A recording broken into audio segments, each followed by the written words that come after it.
I'm about to do some writing today, and I know that if I stay at home, I'm gonna procrastinate. Usually, whenever it's writing day, I try not to work from home. I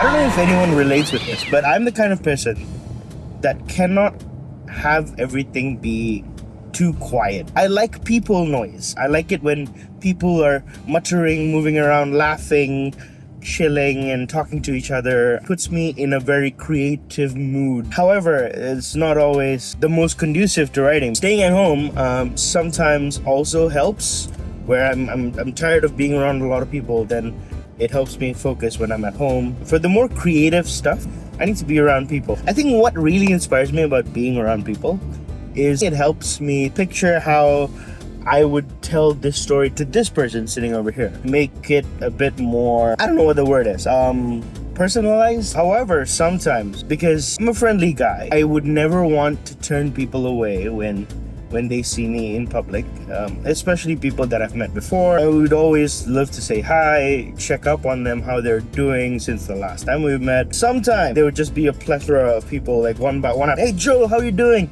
It's good to see you. I'm not trying to make this video to sort of put them down. Like, if you ever see me in public, please come and say hi. I would love to meet you. I really love people, and I like following up, catching up with people, seeing how they're doing, and especially people who are extremely driven, who are pursuing things in life, who have a vision for their future. I always feel very inspired when I'm around such people, and I would never want to lose such conversations. But I just can't write anymore. I'm gonna sit down and chat with somebody for the next 5 minutes. A lot of great stories actually do come from such interruptions. I often find myself, after someone leaves from a conversation, if there's pieces or bits in that conversation that I find interesting, I quickly just put it down in my notes app. I might reflect on those on a future date, but I'll just record that moment. Yeah, of course, there are some days where I do have uninterrupted writing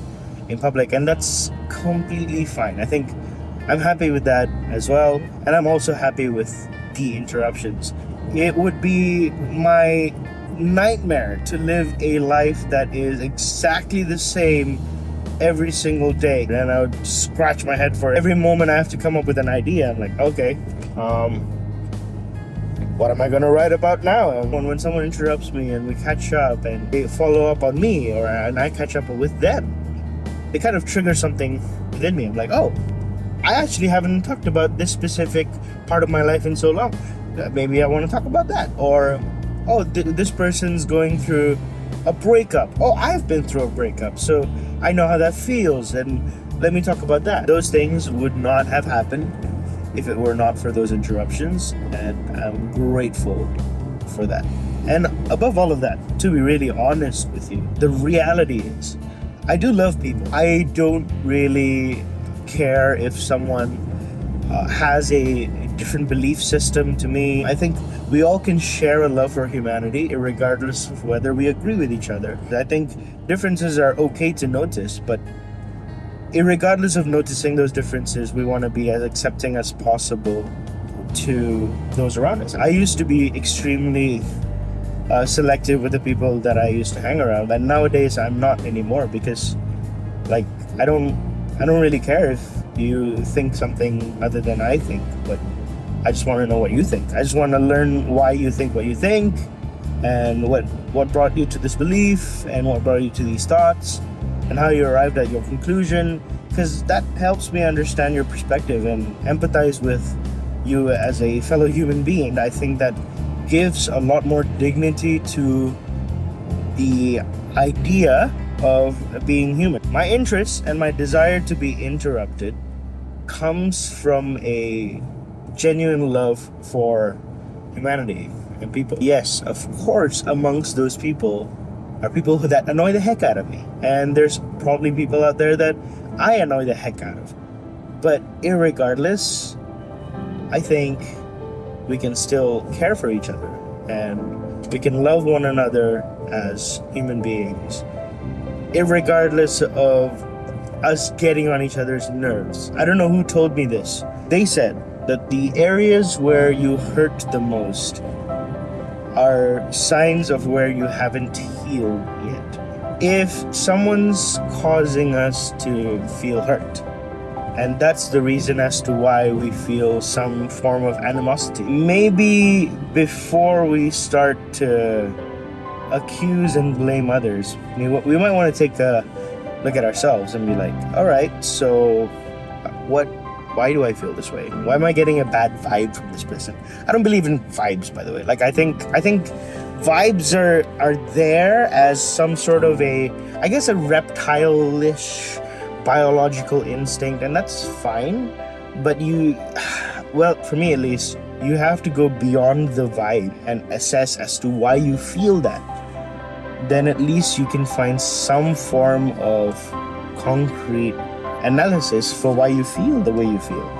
Then that can be replicable. You can apply it to other situations, and if you encounter other people that you also have the same feelings about, you can catch yourself and be like, okay, the reason I feel this way is because blah blah blah blah blah. What are the signs that signal to you that this person has a bad vibe or a good vibe? It's okay to not be in complete agreement with a fellow neighbor, but it's not okay to dislike someone just because they live differently to us. I think we may dislike their actions, but not the person. I think the person still deserves a chance, even if there are terrible people out there in the world. I think the person still deserves a chance to redeem themselves, to prove themselves better than they once were. Their actions may be detestable to you. That's completely fine.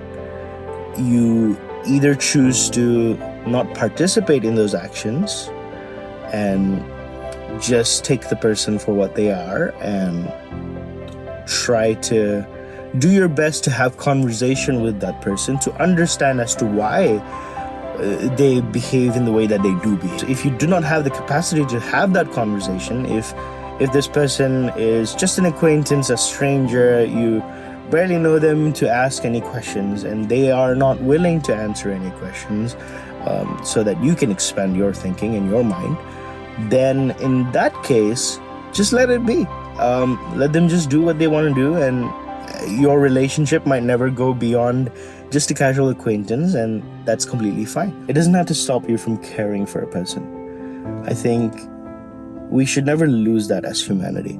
I think that's always beautiful, it's always noble, and it's always such a heartwarming thing to care for our neighbors. I think I've talked for a long time, and I went on this random ass tangent about caring for humanity. But I'm gonna do some writing today, and if there's any interruptions, more than happy to take them. See you when I see you. Bye-bye.